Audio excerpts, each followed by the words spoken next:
كلا إن كتاب الفجار لفي سجين وما أدراك ما سجين كتاب مرقوم ويل يومئذ للمكذبين الذين يكذبون بيوم الدين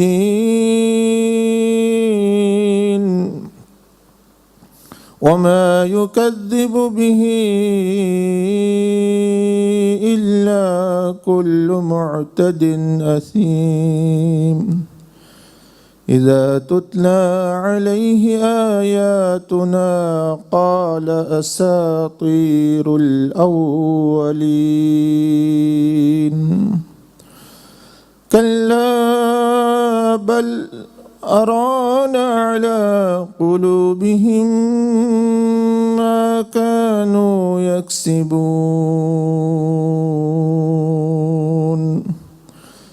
كلا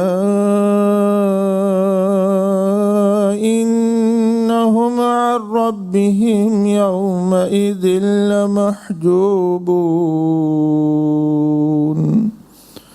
ثم إنهم لصال الجحيم ثم يقال هذا الذي كنتم به تكذبون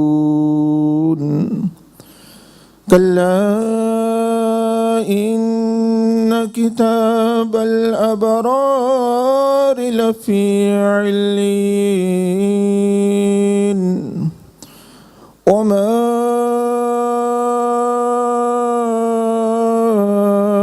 أدراك ما عليون كتاب مرقوم يشهده المقربون إن الأبرار لفي نعيم على الأرائك ينظرون آمنت بالله صدق الله العظيم اللهم صل وسلم وبارك على سيدنا محمد المصطفى أحمد المجتبى وعلى آله وأصحابه أجمعين السلام علينا وعلى عباد الله الصالحين أما بعد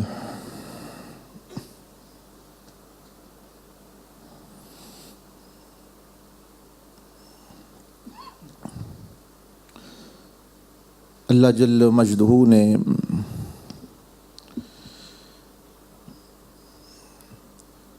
ان آیتوں میں جو اللہ کی توفیق سے میں نے آپ کے سامنے تلاوت کی، ان میں توبہ کرنے والوں کا اور توبہ نہ کرنے والوں کا حال بیان فرمایا ہے، اور وقت کے بارے میں، ٹائم کے بارے میں فرمایا ہے کہ وقت کیا ہوتا ہے۔ یہ سال وہ مہینے، یا جیسا کہ آپ جانتے ہیں کہ عیسائی دنیا میں وہ اپنا نیا سال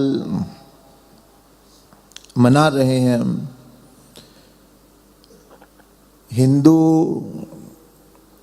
اپنے وقت پہ اپنا نیا سال مناتے ہیں۔ وہ کبھی ہمارے نئے سال کی خوشیوں میں وہ شامل نہیں ہوتے. کبھی سنا آپ نے بھی ہندو وہ بھی منا رہے ہیں خوشیاں، کیونکہ مسلمانوں کا محرم یعنی نیا سال جو ہے محرم سے شروع ہوتا ہے. ذی الحجہ جو ہے یہ مہینہ ہے آخری. اور یا کبھی آپ نے سنا کہ یہ عیسائی بھی خوشیاں منا رہے ہیں کیونکہ مسلمانوں کا نیا سال وہ آ گیا ہے، یا یہودی خوشیاں منا رہے ہیں کہ مسلمانوں کا نیا سال آ گیا ہے،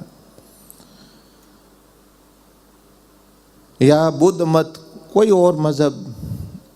ہر ایک کے اپنے اپنے سال ہیں، اپنے اپنے مہینے ہیں، اور وہ اپنے سال اور اس کے متعلقہ جس طرح بھی وہ مناتے ہیں، غلط یا صحیح وہ کرتے ہیں.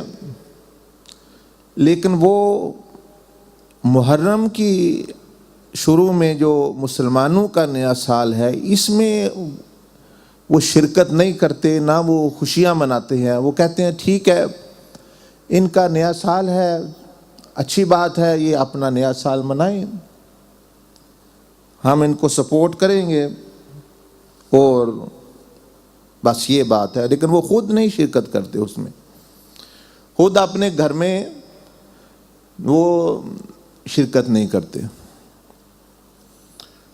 تو یہ ویسے کافی عجیب بات ہے کہ مسلمان جو اپنے آپ کو حق مذہب پر، حق دین پر یقین کرتے ہیں، اور واقعتاً ایسا ہے، ہم تو مانتے ہیں کہ یہ اپنے سال کی بجائے چھوڑ کر وہ عیسائیوں کا نئے سال میں وہ اپنی خوشیاں منا رہے ہیں. مثال کے طور پر یہ ہمارا نیا سال آنے والا ہے جی، نیا سال شروع ہے، نیا سال مبارک. بھئی کچھ سوچو، یہ سال جو ہے یہ تو حضور صلی اللہ علیہ وسلم کے وقت بھی چل رہے تھے، کیونکہ سیدنا عیسیٰ علیہ السلام وہ تو 500 سال پہلے نبی علیہ السلام سے ان کو اللہ نے اس آسمان پر اٹھا لیا. تو اس وقت یہی سال چل رہے تھے، مطلب 570 عیسوی یا 500 سے جو سال، یہ 6 صدی میں مسلمان رہے، آپ علیہ السلام تشریف لائے. اس صدی میں جو یعنی عیسیٰ علیہ السلام اور عیسائیوں کے حوالے سے بنتی ہے. لیکن کہتے ہیں کہ وہ عمل بدعت ہوتا ہے جو آپ علیہ السلام کی موجودگی میں کوئی کام ہو اور آپ علیہ السلام نے اس کو ترک کر دیا ہو، اور اس کے بدلے کوئی آپ نے یا آپ کے صحابہ نے ایک نیا دیا ہو، تو وہی سنت اور شریعت بنتا ہے، اور وہ پہلا کام بدعت اور رد ہو جاتا ہے. تو وہاں عیسائی بھی رہتے تھے، لیکن جب صحابہ رضوان اللہ علیہم اجمعین نے یہ فیصلہ کرنا چاہا کہ ہم جو ہے نیا سال کہاں سے اور کیسے شروع کریں، تو کسی نے یہ نہیں کہا، نہ انہوں نے قبول کیا کہ بھئی پہلے ہی سال چل رہا ہے، جیسے اب 2011 2012 تو یہی چل رہا ہے، یہی لے لیتے ہیں. یہ تو ان کو پتہ تھا یہ چل رہا ہے، لیکن انہوں نے اس کو رد کر دیا کہ ٹھیک ہے ان کو آزادی ہے، عیسائیوں کو وہ اس میں پوری طرح آزاد ہیں، وہ اپنی خوشیاں منائیں، اپنا سال منائیں، اپنے جو ان کا طریقہ ہے. اسلام آزادی دیتا ہے ہر مذہب کو، ہر دین کو. اپنی حکومت میں رہتے ہوئے بھی اسلامی حکومت میں اسلام مکمل آزادی دیتا ہے، وہ اپنے دین کی پریکٹس کر سکتے ہیں. تو انہوں نے یعنی صحابہ اکرام رضوان اللہ علیہم اجمعین نے جو اسلام کا سال مقرر کیا وہ نیا مقرر کیا. فرمایا کہ یہ محرم سے جو ہے وہ شروع ہوگا، اور اس کو حضور صلی اللہ علیہ وسلم کی ہجرت سے شروع کیا. میلاد شریف سے شروع، عیسائیوں نے کیونکہ میلاد شریف سے سال، حضرت عیسیٰ علیہ السلام کی میلاد کی نسبت سے سال شروع کیا ہوا ہے. تو صحابہ نے میلاد مصطفیٰ صلی اللہ علیہ وسلم سے نہیں، وہ تو عالم ارواح سے حضور علیہ الصلوۃ والسلام کا اس جہاں میں آنا تھا، انہوں نے نبی علیہ الصلوۃ والسلام کا جب مکہ سے مدینہ میں آمد ہوئی اس سے سال شروع کیا، جس کو ہم ہجرت کہتے ہیں، ہجرت۔ تو ہجرت جو ہے اس سے جو ہے وہ اسلامی سال جو ہے وہ شروع ہوا۔ اب جب ہجرت سے شروع ہوا تو یہ میسج ہمیں دے رہا ہے کہ انہوں نے حضور علیہ السلام کے میلاد بھی ہوا، آپ علیہ السلام پر قرآن بھی اتارا گیا، اور جنگ بدر بھی ہوئی، بہت ساری دوسری اہم چیزیں ہوئیں، لیکن انہوں نے چوز کیا کہ ہم کس سے شروع کریں گے؟ ہجرت سے۔ اور ہجرت کیا ہوتی ہے؟ حضور علیہ السلام نے فرمایا اصل مہاجر، ہجرت کرنے والا وہ ہے جو گناہوں سے نیکی کی طرف آتا ہے۔ کیونکہ جو ظاہری ہجرت جو صحابہ نے مکہ شریف سے مدینہ شریف کی، وہ بھی اسی وجہ سے کہ وہاں وہ نیک کام نہیں کر سکتے، وہ بدبخت وہاں نہ نماز پڑھنے دیتے ہیں ان کو، نہ تبلیغ کرنے دیتے ہیں، نہ ان کو اسلام پر عمل کرنے دیتے ہیں، نیکی کے کام نہیں کرنے دیتے، تو اس لیے جو ہے وہ ہجرت کر گئے ادھر۔ تو اصل پھر پیچھے کیا موٹیو اور کیا داعیہ ہے ہجرت کا؟ مقصد جو ہوتا ہے کہ وہ اللہ کی اطاعت کرنا۔ اسی لیے قرآن مجید میں یہ آتا ہے کہ بعض لوگ کو جب جہنم کے لیے فیصلہ کیا جائے گا کہ ان کو جہنم میں بھیج دو، تو وہ لوگ کہیں گے تو ہم تو ایسے معاشرے میں رہتے تھے، اس میں بے حیائی تھی، اور اس میں جو ہے ہم کمزور لوگ تھے، ہم تو محکوم لوگ تھے، ہم تو محنت مزدور لوگ تھے، حکمران جو ہیں وہ کافر تھے یا فاسق تھے، نظام ہی ایسا تھا اور ماحول ہی ایسا تھا، معاشرہ وہاں برائی سے بندہ نہیں بچ سکتا۔ وہ فرشتوں سے کہیں گے، اب فرشتے تو اس میں کچھ نہیں کر سکتے، اب جو اللہ نے فیصلہ کر دیا ان کے لیے بس وہی ہو گیا۔ لیکن وہ اپنا رونا روئیں گے فرشتوں کے سامنے کہ بھئی شاید یہ ہماری سفارش کر دیں اللہ سے، کیونکہ جہنم میں جانا کوئی آسان کام ہے۔ نبی علیہ الصلوۃ والسلام نے حدیث شریف میں ارشاد فرمایا کہ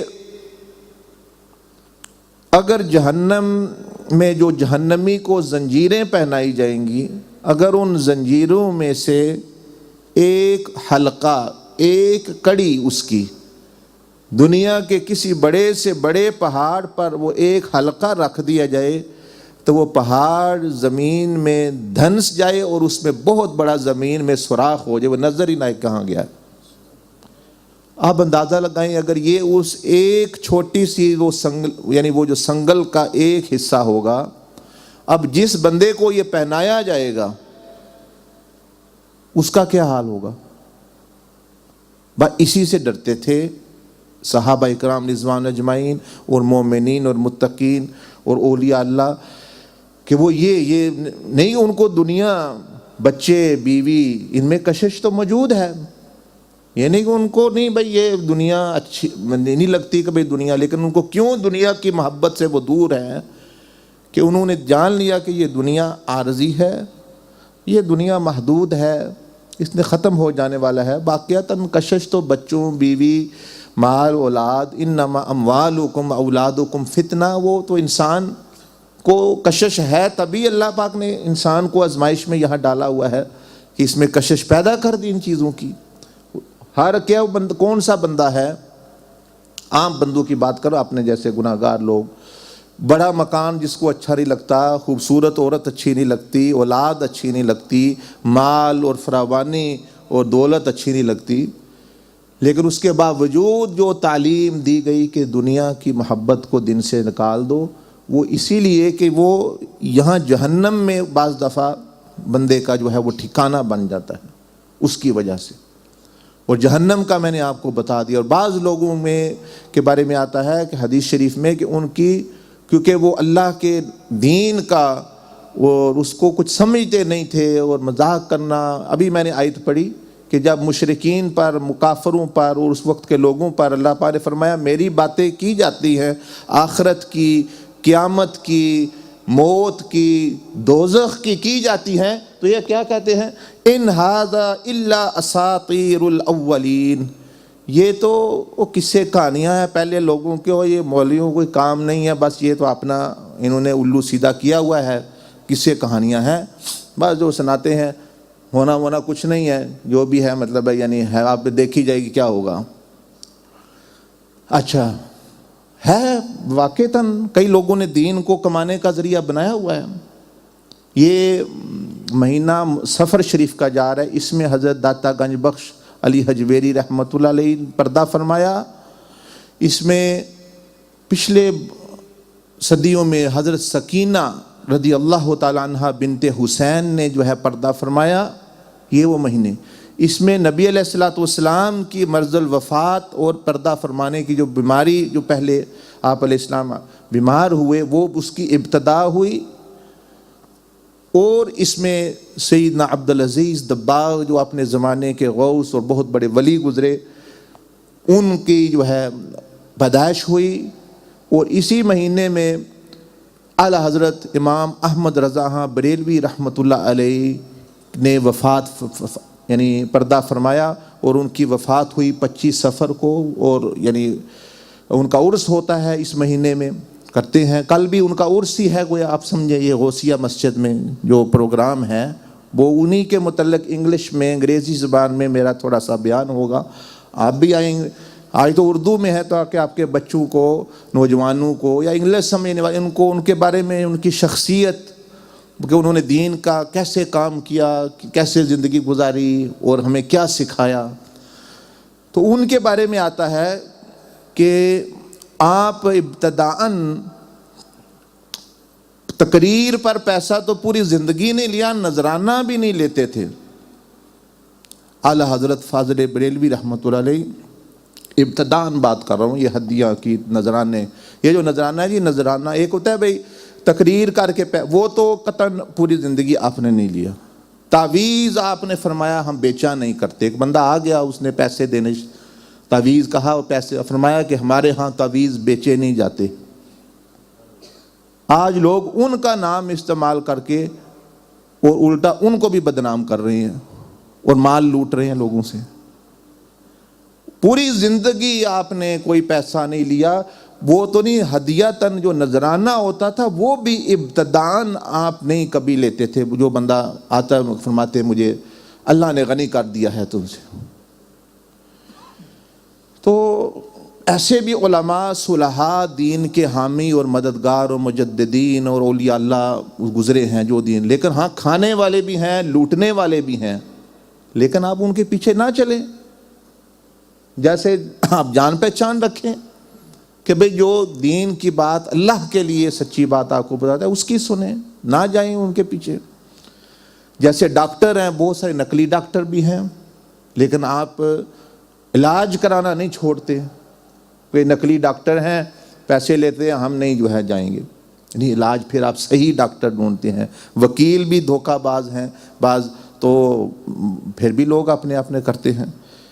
ان کے بارے میں اعلیٰ حضرت فاضل بریلوی رحمۃ اللہ علیہ، ایک بندہ آیا، اس نے الہ آباد جو ہندوستان کا شہر ہے، وہاں امرود بہت اچھے ہوتے ہیں، یا امرود بہت اچھے ہوتے ہیں، وہ کچھ امرود لے آیا ہدیہ کے لیے، تحفے کے لیے، اور آپ اپنے گھر میں داخل ہونے لگے، کہنے لگا، حضرت شعر پڑھا اس نے کہ کچھ پتے آپ کی خدمت، درویش کی خدمت میں حاضر ہے۔ وہ تو اس نے شعر پڑھا، امرود تازے تھے، 7 پتے لگے ہوئے تھے، اس نے تو شعر پڑھا بھئی عاجزی کے لیے کہ یہ کچھ پتے ہیں جی آپ کی۔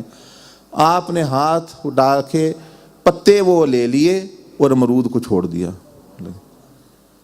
اب وہ پریشان کہ بھئی میں نے تو ویسے ہی، میں نے تو عاجزتاً کہا بھی یہ پتے ہیں، ہرے کچھ برگے سبز ہیں، یہ آپ درویش کی خدمت میں، وہ آپ نے جتنا اس نے کہا وہ پتے لے لیے اور چلے گئے اپنا۔ پھر کہ وہ بڑا پریشان بیٹھا ہوا تھا وہاں، کسی نے کہا کہ آپ نے بھئی ایسی بات کہی اس لیے انہوں نے وہ لے لیا، آپ یہ ہے کہ وہ کسی کے ہاتھ بھیج دو تو وہ قبول کر لیں گے، ان کی طبیعت ہی اس طرح ہے، وہ نہیں لیتے، اور اگر کوئی جیسے تم نے کہا انہوں نے اتنا لے لیا، تمہارا رد تو نہیں کیا۔ تو یہ آپ کا طریقہ کار تھا۔ اور ایک مرتبہ یہ آتا ہے کہ آپ کے پاؤں چوم لیے کسی نے عالم دین ہی تھے، کوئی مرید ہی تھے، پاؤں چوم لیے، جس طرح ہمارے ہاں ہوتا ہے بعض دفعہ. تو انہوں نے کتابیں لکھی ہوئی ہیں اس پر تو کہ بھئی علماء کے صلحاء کے ہاتھ چومنا اس میں اجر و ثواب ہے، پاؤں چومنے کی بھی اجازت اولیاء اللہ کی. لیکن اپنے لیے ایک بندے نے چوم لیے، انہوں نے فرمایا کہ اس کو مرخ یعنی پورا چہرہ مبارک جو ہے وہ سرخ ہو گیا، اور فرمایا اس سے تو بہتر تھا کہ تم نیزہ میرے سینے پہ تلوار رکھ کے میرے پیچھے پیٹھ سے نکال دیتے جو تم نے یہ کام کیا، آئندہ اگر کیا تو نقصان ہوگا. یعنی اپنے لیے منع، دوسروں کے لیے. تو آج کے پھر جو علماء جو خود کہہ رہے ہیں میرے ہاتھ چوم تو میرے پاؤں چومو اور یہ کرو، تو یہ کہاں ان کے طریقے پر چل رہے ہیں؟ کہاں ان کی جو ایسی پاک ہستیاں، ایسے علماء ربانیین کہ بھائی الٹا صرف جو ہے وہ ان کا نام استعمال کرتے. تو بات میں آپ سے یہ کر رہا تھا کہ قرآن مجید میں آتا ہے کہ یہ بندے اس وقت بھی تھے نبی علیہ الصلوۃ والسلام کے زمانے میں، اور وقت ہر زمانے میں ہوتے ہیں جو کہ ٹال دیتے ہیں بہانے بنا کے دین کی باتوں کا. جی ایسے ہی باتیں ہیں، ایسی باتیں نہیں ہیں. دین کی جو اصل باتیں ہیں وہ نبی صلی اللہ علیہ وسلم کے ذریعے اور وسیلہ سے پہنچیں، اور ان سے سچا اس کائنات میں نہ پیدا ہوا، نہ ہے اور نہ ہوگا. تو اس لیے سب سے وہ سچی باتیں ہوتی ہیں. تو میں آپ سے عرض کر رہا تھا کہ ایک ہے ہندوؤں کے ہاں نیا سال، عیسائیوں کا ہاں نیا سال، یا کافروں کے ہاں نیا سال، دوسروں کے ہاں. تو دیکھنا ہے کہ اصل نیا سال پھر کیا ہے، اصل نیا سال کب ہوتا ہے، اصل ڈیٹ پھر کیا ہے. اصل ڈیٹ وہ ہوتی ہے کہ جو اس کائنات کے بنانے والا جس حساب سے چل رہا ہے. مطلب آپ بھی اپنے 12 مہینے بنا سکتے ہیں، صبح اٹھ کے بنا لیں، کوئی روکنے والا آپ کو؟ جی میں اپنا سال جو ہے وہ مارچ سے شروع کروں گا، ٹھیک ہے آپ مارچ سے شروع کر لیں. لیکن بات یہ عیسائیوں نے شروع کیا، مسلمانوں. اللہ کے ہاں کیا سال ڈیٹیں چلتی ہیں؟ اللہ کے ہاں ڈیٹیں وہی چلتی ہیں جو اسلامی ڈیٹیں ہیں. جیسے رمضان دیکھیں نا، اللہ نے رمضان یہ نہیں کوئی اور مہینہ چنا ہوا ہے. رمضان، عیدیں، پھر فرمایا محرم، پھر فرمایا 10 محرم، یعنی قیامت کا دن اللہ نے اسلامی طریقے جو ہیں اس کے مطابق ہے. تو اب یہ پتہ چل رہا ہے کہ جس ذات نے اس کائنات کو بنایا، یہ زمین اور آسمان کا نظام بنایا، اس کے ہاں مہینے کون سے چل رہے ہیں؟ یہی محرم، صفر، ربیع الاول، ربیع الثانی. اور ہم جو ہے ایک دوسرے کو جو ہے اپنا مطلب یعنی مبارک، تو وہ ٹھیک ہے عیسائی لوگ ہیں، ان کا اپنا طریقہ ہے، وہ اپنا ان کو آزادی ہے. لیکن اولیاء اللہ، اہل اللہ اور اہل اللہ، انبیاء اللہ اور اللہ نے یہی مہینے، یہی دن اور یہی سال استعمال کیے جو اسلامی ہیں. وہ جب موجود ہے تو اپنا وہ نہیں. برتھ ڈے آپ پوچھ لیں اٹھا کے کتنے بندوں کو اپنی اسلامی برتھ ڈے آتی، جو اللہ کے ہاں جو آپ کی تاریخ پیدائش، اللہ کے ہاں آپ کی تاریخ پیدائش 25 دسمبر یا 28 اپریل 500 یا 2010 یا 1970 نہیں ہے. اللہ کے ہاں وہ تاریخ جو ہے وہ اسلامی تاریخ ہوگی. اسی لیے حضور صلی اللہ علیہ وسلم کا میلاد آپ جو مناتے علماء شروع سے آ رہے ہیں، وہ 12 ربیع الاول، حالانکہ انگریزی تاریخ بھی ہے، وہ بھئی وہ کون سی تاریخ حضور علیہ السلام پیدا ہوئے.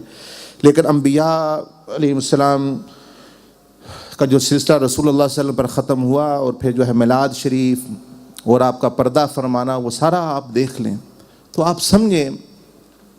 تو یہی کہتے ہیں کہ اپنا عقیدہ اور دین چھوڑو نہ، دوسرے کو چھیڑو نہ. دوسروں پر اعتراض نہ، عیسائی ہیں وہ اپنا کرنے دیں، ان کا اپنا ایک طریقہ ہے، آزاد ہیں، وہ کر رہے ہیں اپنے ملک میں. آپ جو ہے وہ آپ کے طریقے کو بھی منع کرتے، آپ اپنے طریقے سے. تو وہ جب یہ بری بات ہے کہ وہ تو شرکت نہ کریں آپ کی خوشی میں، یا آپ کو کہیں کہ یہ ہمارا نہیں ہے، ہمارا تو جنوری کو شروع ہوگا، اور آپ اور ہم جو ہیں وہ اپنا ایک دوسرے کو مبارکباد دے رہے. کس کے مبارکباد؟ کوئی فرشتوں کے علم میں یہ سال کچھ حیثیت نہیں رکھتا. اور اس سے بھی بڑھ کے بات آپ کو یہ بتاؤں کہ جس ہستی کی وجہ سے انہوں نے یہ سال شروع کیا ہوا ہے، سیدنا عیسیٰ علیہ السلام، وہ ہستی جب تشریف لائے گی، عیسیٰ علیہ السلام جب تشریف لائیں گے قرب قیامت میں، وہ نیا سال محرم سے اپنا شروع کریں گے، وہ اسلامی اپنا سال اور مہینے استعمال کریں گے۔ واہ ہماری حماقت کہ ہم جو ہے ان کے نام سے منسوب کر رہے ہیں، حالانکہ وہ جب خود تشریف لائیں گے وہ کہیں گے میں رسول اللہ صلی اللہ علیہ وسلم کی شریعت پر چلنے کے لیے آیا ہوں اور چلانے کے لیے آیا ہوں، اسی لیے میں امام مہدی کے پیچھے نماز پڑھ رہا ہوں، ورنہ نبی تو افضل، رسول تو افضل ہے ساری امت سے، یعنی عیسیٰ علیہ السلام کا درجہ تمام اولیاء اللہ، تمام صحابہ سے بھی زیادہ ہے، لیکن وہ نماز وہ شام میں امام مہدی کے پیچھے کیوں پڑھیں گے کہ لوگوں کو پتہ چلے کہ محمد الرسول اللہ صلی اللہ علیہ وسلم وہ تو بڑی ہستی ہے، میں ان کی اولاد جو شخص ہے، پتہ چلے کہ بھئی یہ اب اپنی شریعت، اپنی کتاب انجیل یا کوئی دین نیا وہ نہیں لے کے آئے، بلکہ یہ جو ہے حضور علیہ الصلوۃ والسلام کی غلامی اور آپ کی اتباع اور آپ کی اطاعت اور آپ کی شریعت پر چلنے والے ہیں۔ تو وہ تو سال یہ استعمال کریں گے، اس وقت عیسائیوں کو بھی، عیسائی بھی کہیں گے ہم غلطی ہوئی، وہ بھی عیسائی جو تقریباً سارے کے سارے مسلمان ہو جائیں گے، اور ہمیں جب آپ کو مجھے حقیقت کا پہلے ہی علم ہے تو ہم سجاکھے اندھوں کے پیچھے کیوں چلیں؟ بہرحال یہ تو بات تھی، وقت ایک حقیقت ہوتا ہے۔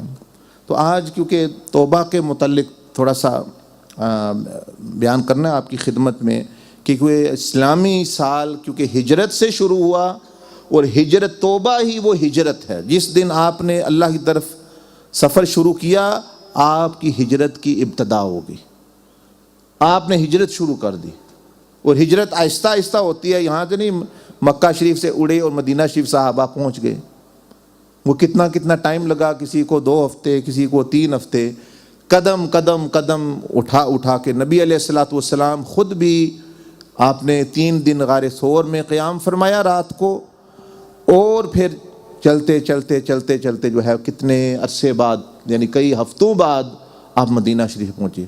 اس لیے سفر تو آپ آج شروع کر سکتے ہیں اللہ کی طرف، ہجرت کا، اللہ کی فرمان برداری اور اللہ کی رضا، رسول اللہ صلی اللہ علیہ وسلم کے عشق اور محبت کی طرف، لیکن اس کو ٹائم لگے گا، اوور نائٹ نہیں ہوتا، ہجرت اوور نائٹ نہیں ہوتی، شروع کر لیں پھر آپ پہنچ جائیں گے۔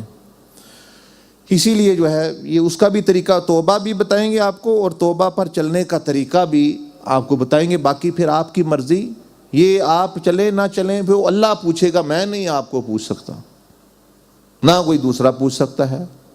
اللہ پاک نے فرمایا انبیاء علیہ السلام کو اور حضور ان علیک الا البلاغ، آپ پر صرف پہنچانا ہے، آپ پر صرف پہنچانا ہے میسج، وعلینا الحساب، یہ حساب کتاب پوچھنا میرے ذمہ ہے، اللہ پاک نے فرمایا، آپ پریشان نہ ہوں یہ مان نہیں رہے تو میری اور آپ کی ڈیوٹی پہنچانا ہے، آپ عمل کروانا یہ ہماری ذمہ داری نہیں ہے، ہاں طریقہ بتانا، ترغیب دینا، شوق دینا یہ ہمارا آپ کا کام ہے، نوجوانوں کو، آپ کو، سب کو، یہی کر رہے ہیں سب علماء صلحاء۔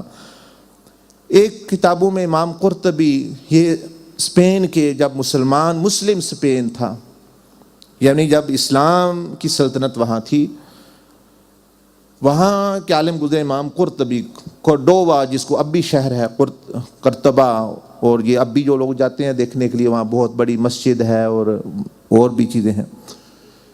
تو وہ جب اسلامی حکومت کے انڈر تھا تو بہت بڑے اسکالر اور علماء وہاں گزرے ہیں، ان میں امام قرطبی بھی ایک تفسیر قرطبی بھی ہے۔ انہوں نے اپنی کتاب میں لکھا کہ ہمارے زمانے میں یا پہلے ایک عالم دین تھے، لیکن ان کا رجحان دنیا کی طرف تھے تو وہ عالم دین، اور پیسے انہوں نے بنائے ہوئے تھے اور رجحان دنیا کی طرف تھا، وہ اپنی رنگ بھنگ کی مجلس میں بھی سجاتے اور اس میں بیٹھتے، ان کے دوست یار آتے، لیکن مطلب ہے مولوی بھی تھے، وہ کہتے تھے یہ میرا اپنا پرائیویٹ معاملہ ہے جی، جیسے آج بھی لوگ کہتے ہیں آپ کسی کو کہ وہ ہے جی میرا پرائیویٹ مسئلہ ہے. بھئی آپ نے حج کیا ہوا ہے، یہ بے ایمانی نہ کریں. اے جی حج اپنی جگہ تھے ہے، بے ایمانی اپنی جگہ تھے ہے. اسی کو شیطانیت کہتے ہیں، اسی کو منافقت کہتے ہیں، اور کیا. تو وہ انہوں نے لکھا ہے کہ توبہ کے باب میں، توبہ کی ترغیب دینے کے لیے، کہ ایک عالم دین، وہ مثال اس لیے انہوں نے عالم دین کی دی کہ بھئی بعض دفعہ یہ نہ سمجھیں کہ صرف علم پڑھنے سے بندے کو توبہ نصیب ہو جاتی ہے. بہت سارے پڑھے لکھوں کا بھی بیڑا ڈوبا ہوا ہے اور غرق ہوا ہے. جیسے شیطان خود، علم اس کے پاس بہت تھا، سمندر تھا.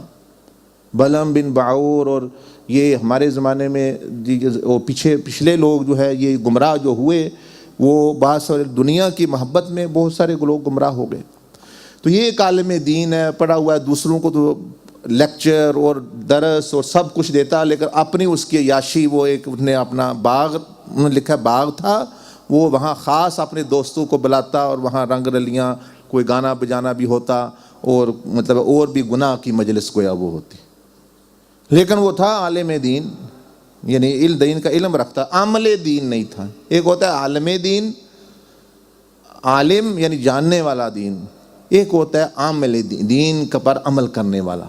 جب یہ دونوں چیزیں ملتی ہیں تو وہ پھر جو ہے اللہ کا بندہ اور اللہ کا ولی بن جاتا ہے. اور جب یہ دونوں چیزیں نہیں ملتی تو پھر وہ اللہ کا دشمن بن جاتا ہے. کیونکہ شیطان کے ساتھ یہ ہوا، بھائی علم تو ہے، اس کو یہ بھی پتہ ہے اللہ بھی ہے، اللہ کے رسول صلی اللہ علیہ وسلم بھی ہے، اور سب انبیاء کو جانتا ہے، اولیاء اللہ کو جانتا ہے، جنت جہنم آنکھوں سے دیکھ کے آیا ہوا ہے. آدم علیہ السلام کی اس نے زیارت کی اور حضور صلی اللہ علیہ وسلم کا زمانہ بھی اس نے پایا، اب بھی ہے. تو علم اور یہ سب کو، لیکن وہ ساتھ کیونکہ عامل نہیں اپنے علم پر، توبہ نہیں کر رہا، نہ اس نے کی، وہ اب اللہ کا دشمن بن گیا.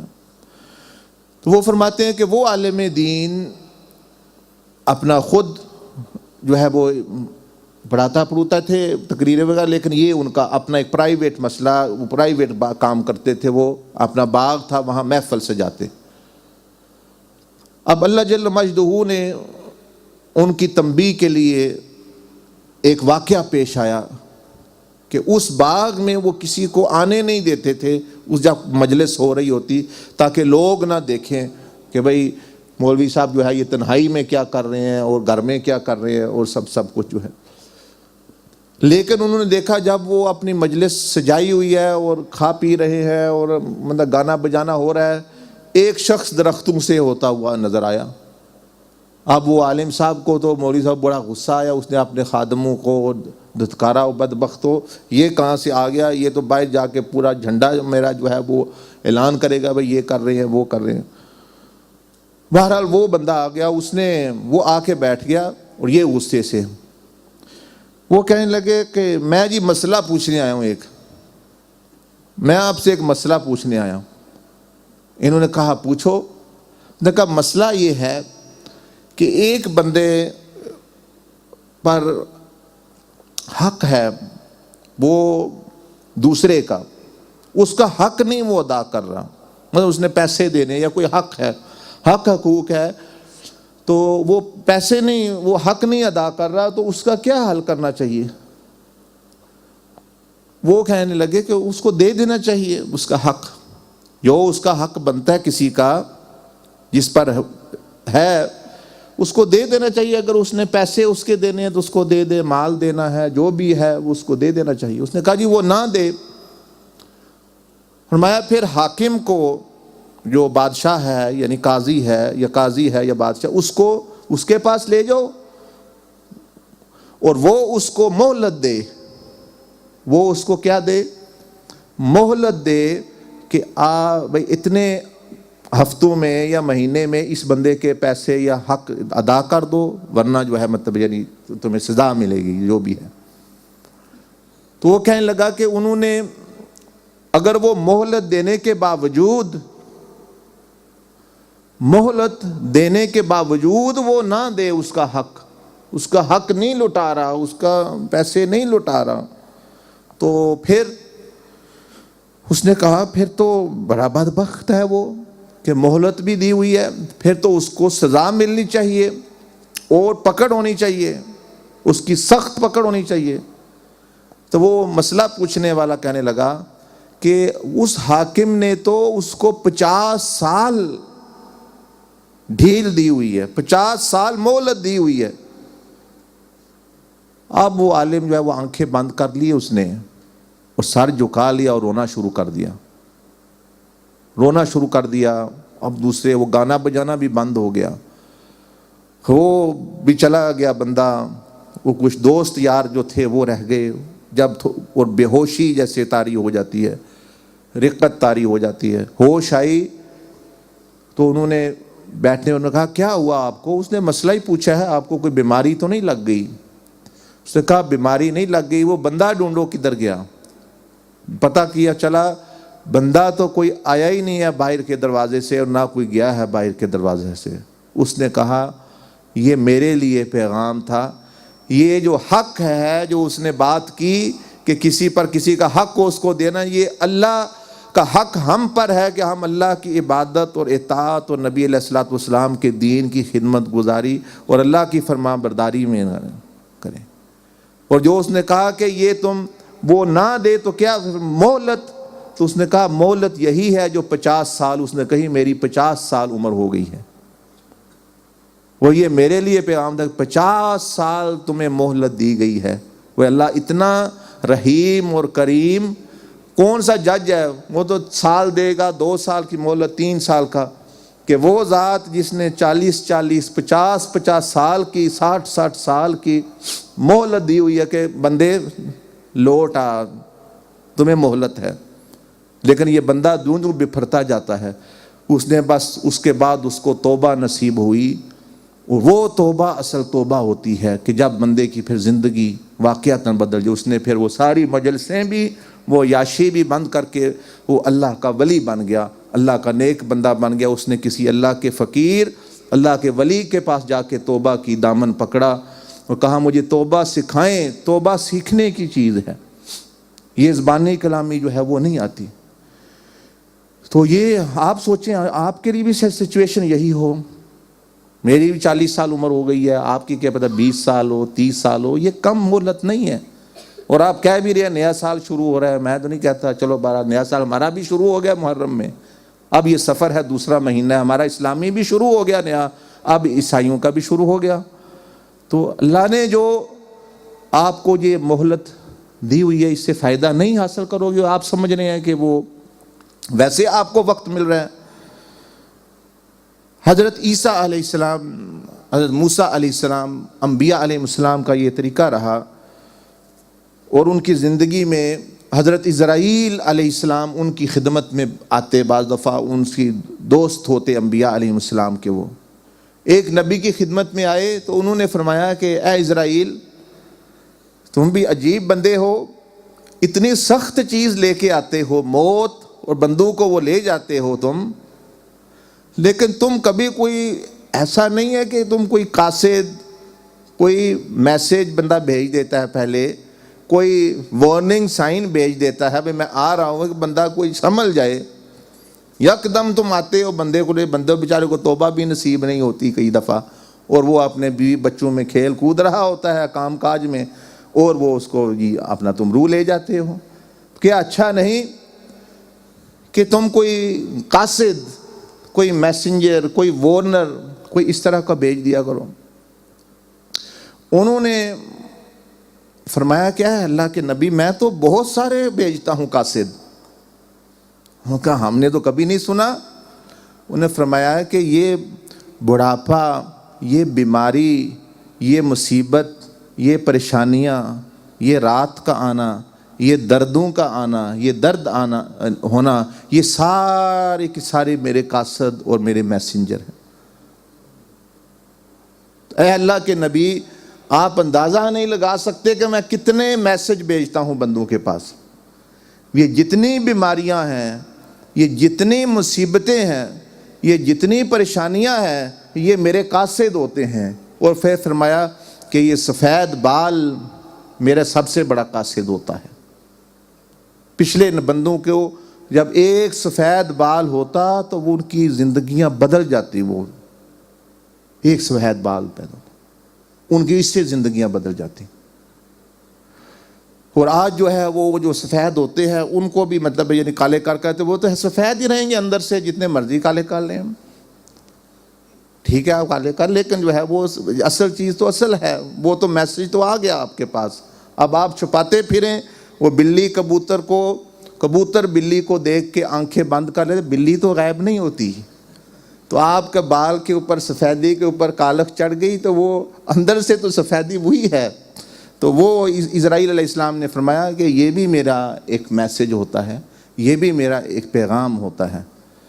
تو اس کے متعلق تو اب توبہ کے متعلق پہلے تھوڑا سا یہ آپ اس طرف توجہ کر لیں، تھوڑا سے آپ کو بیک گراؤنڈ یہ بتا لیں۔ یہ اسکرین کی طرف دیکھیں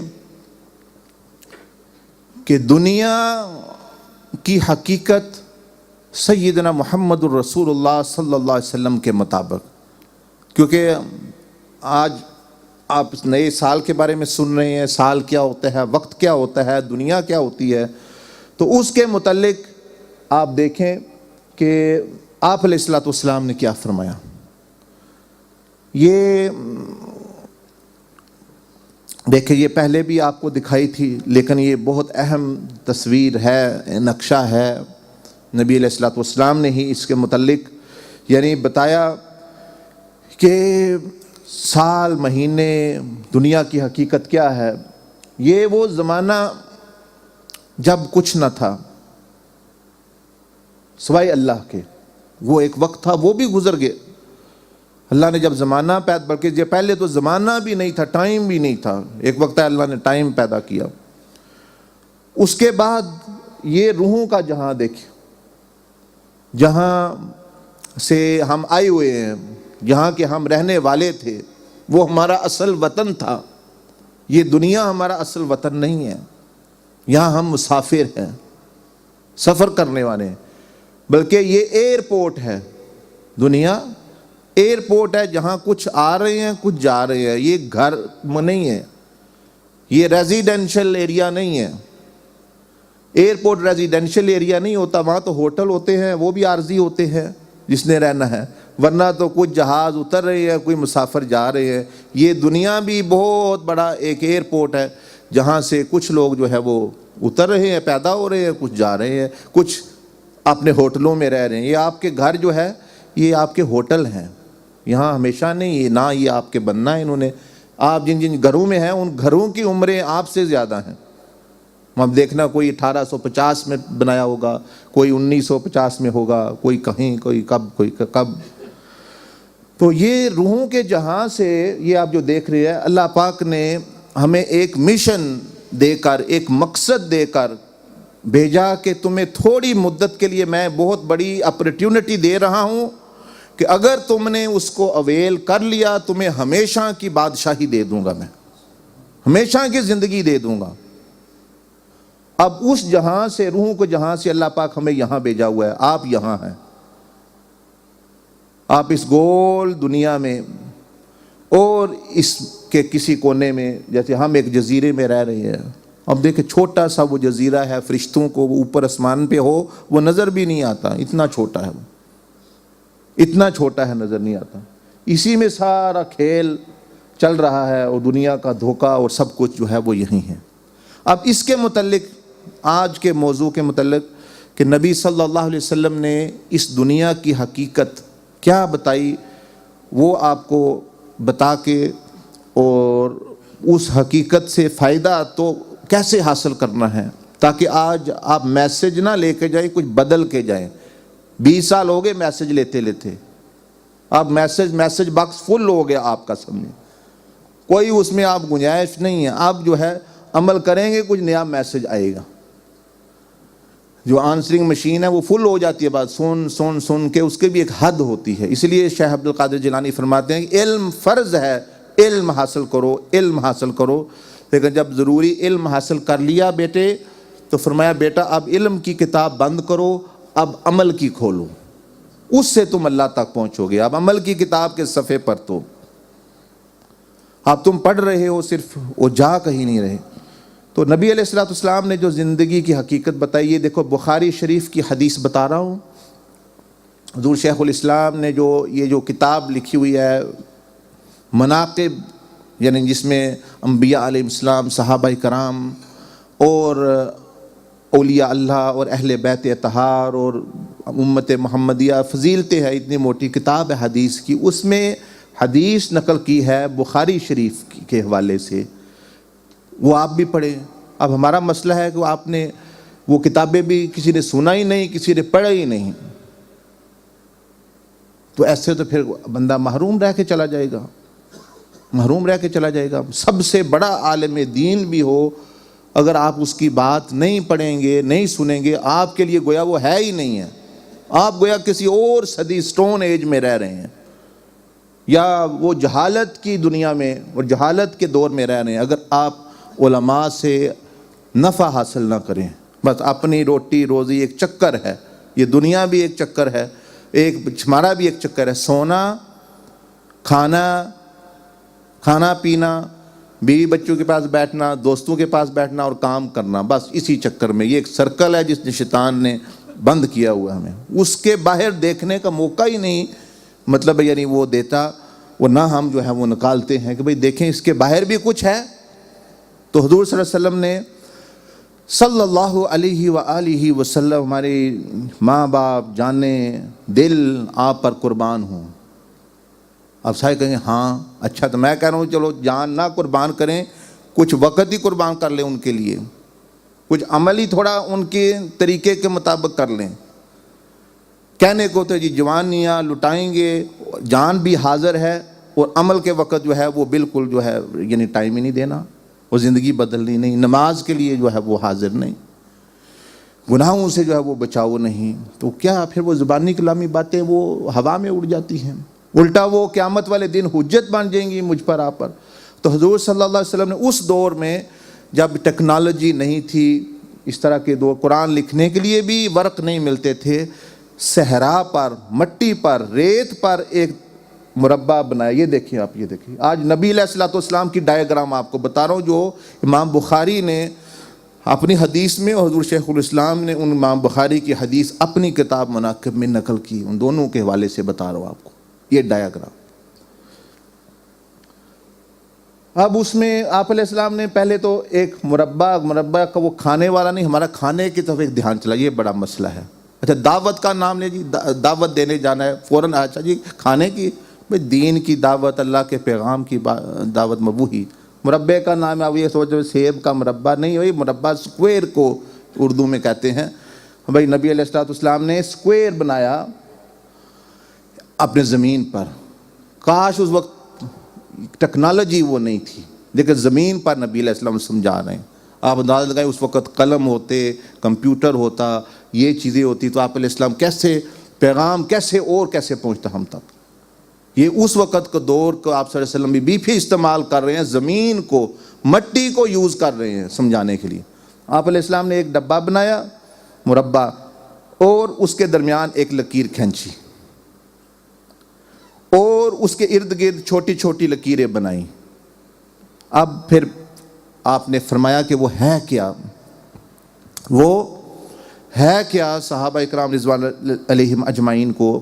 اب یہ دیکھ لیں، یہ تھوڑا آپ کو سمجھانے کے لیے تاکہ کلیئرٹی ہو جائے. وہ تو اصل مربع یعنی مٹی پر جو بنایا گیا تھا، اس میں یہ کہ حضور علیہ الصلوۃ والسلام نے سمجھایا کہ یہ جو لائن میں نے بنائی ہے، یہ جو پہلی، یہ فرمایا انسان کی زندگی ہے، وہ گویا وہ عالم ارواح سے ادھر آتا ہے. یہ آپ نبی صلی اللہ علیہ وسلم کی ڈائیگرام دیکھ رہے ہیں، یعنی مطلب ان سے جو لی گئی ہے. اور کس کتاب میں، کوئی عام کوئی نہ کتاب میں نہیں، میں کسی غیر مستند، بخاری شریف جو سب سے مستند کتاب حدیثی.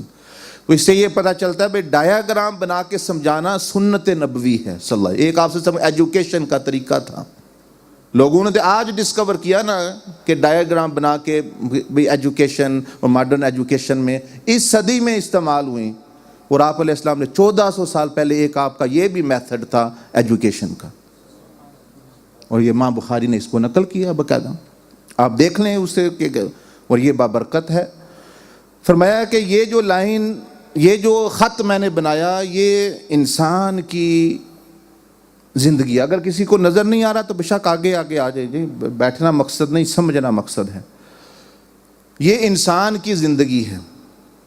پھر فرمایا کہ یہ جو آپ نظر آ رہے ہیں نا ڈبہ، آپ کو یہ نیلا ڈبہ، یہ آپ علیہ السلام نے فرمایا یہ موت ہے، کہ انسان کو چاروں طرف موت نے گھیرا ہوا ہے، اس سے وہ چھٹکارا نہیں۔ جو آ گیا وہ اب ڈبے سے دیکھیں نا، کوئی ہے جب ایک بندہ یہاں آ گیا، اب جدھر بھی جائے، ادھر جائے ادھر جائے، آگے جائے پیچھے جائے، وہ جو یہ نیلی لکیر ہے اس کے بغیر وہ کہیں نہیں جا سکتا۔ یعنی موت نے آپ کو، مجھ کو گھیرا ہوا ہے ارد گرد جو ہے، ہم کہیں نہیں نکل سکتے۔ اور یہ جو لائنیں نبی علیہ الصلوۃ والسلام نے بنائی، آپ علیہ الصلوۃ والسلام نے فرمایا کہ یہ کیا ہے؟ یہ فرمایا مصیبتیں اور آزمائشیں ہیں۔ غور سے سنے تب سمجھ آئے گی۔ یہ جو لائنیں، یعنی بندہ مثلا یہاں آتا ہے، آپ سمجھ لیں کہ انسان کی زندگی، اب یہ سرخ، یہ کیا ہے؟ یہ مصیبت، مطلب مالی پریشانی آ گئی، نقصان ہو گیا، اچھا پھر اس کے بعد فراوانی آ گئی، امیر ہو گئے آپ، اس کے بعد اچھا امیر تو ہو گئے، اب صحت خراب ہو گئی، ہارٹ اٹیک ہو گیا کسی کو کچھ۔ ابھی کوئی بتا رہا تھا دعا کا، کسی درخواست کی ہوئی تھی، کسی کی زبان میں کینسر ہو گیا۔ کیا اس سے بہتر نہیں ہم پہلے ہی ہم اس کو، جب وہ کاٹ دی زبان انہوں نے اس کی، تو اب تو اس سے بندے سے کہیں کہ آپ کو زبان تو دی جائے گی، آپ نے غیبت، چغلی، جھوٹ، گالی نہیں، وہ کہے گا جی کیا، بالکل موت تک سوال ہی نہیں پیدا ہوتا میں کروں۔ لیکن اب جو اللہ نے دی ہوئی ہے اس کی ہم قدر نہیں کر رہے۔ آپ ان سے پوچھیں، کینسر ہو گیا ہے، زبان کاٹ دی انہوں نے۔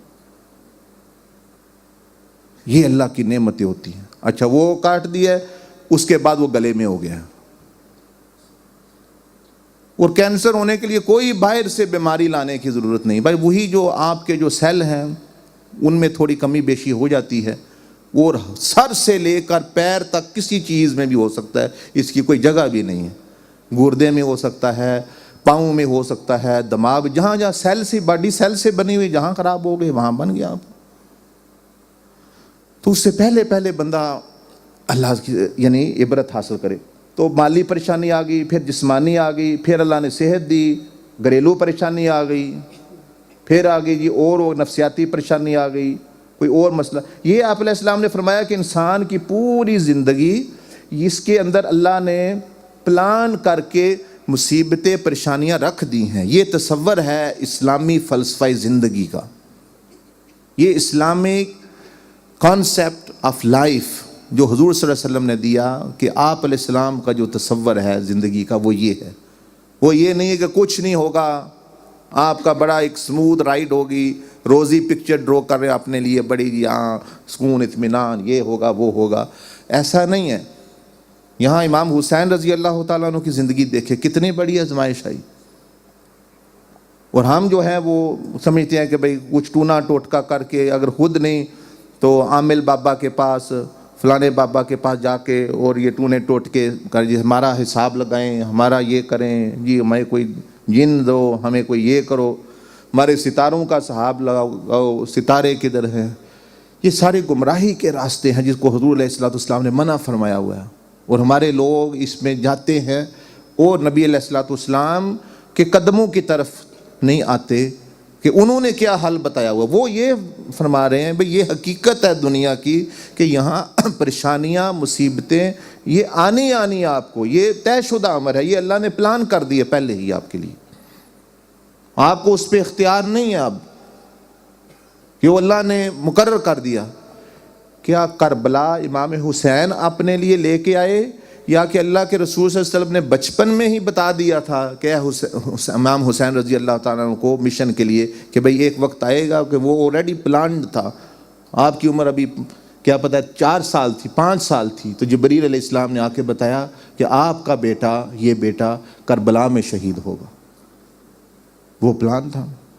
اسی لیے یہ حکمت ہے، علماء نے فرمایا کہ جب آپ علیہ السلام نے سجدہ کیا اور اتنا لمبا سجدہ ہو گیا، صحابہ کرام نے دیکھا کہ سجدہ کیوں لمبا ہو گیا، کہ وہاں حسین، امام حسین رضی اللہ تعالیٰ بچے تھے، حضور علیہ السلام کی پیٹھ مبارک پر چڑھ کر بیٹھے ہوئے ہیں، اور وہ حضور علیہ السلام سار نہیں اٹھا رہے، نماز کو لمبا کر دیا۔ صحابہ نے ایک نے دیکھا، وہ پھر سجدے میں چلے گئے کہ بھئی یہ تو آپ علیہ السلام سجدے میں ہے۔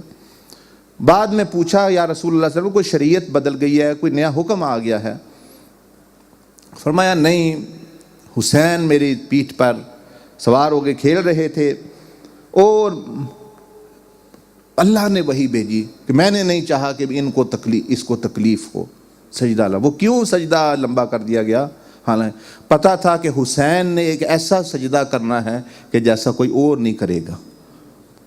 یہ وہ سجدہ، یعنی اس سجدے کے ساتھ اللہ کے جو کربلا میں کرنا تھا آپ نے، کہ یہ وہ ہستی ہے، اس نے اب آپ علیہ السلام، اللہ نے حکم دیا کہ آپ سجدہ لمبا کر لیں نبی علیہ السلام کو، کہ یہ وہ ہستی آپ کے اوپر جو ہے بچہ حسین بچپن میں کھیل رہے ہیں، کہ انہوں نے جو سجدہ کرنا ہے ایسا کسی نے سجدہ دنیا میں نہیں کیا، نہ پہلے نہ آج نہ بعد میں، ایسا کہ سب کچھ قربان کر کے، سجدوں میں تو کئیوں کی موت آئی ہوگی، یہ نہیں میں کہہ رہا، لیکن سب کچھ قربان کر کے پھر بھی سجدہ شکر ادا کیا کہ اے اللہ شکر پھر بھی ادا نہیں ہو سکا،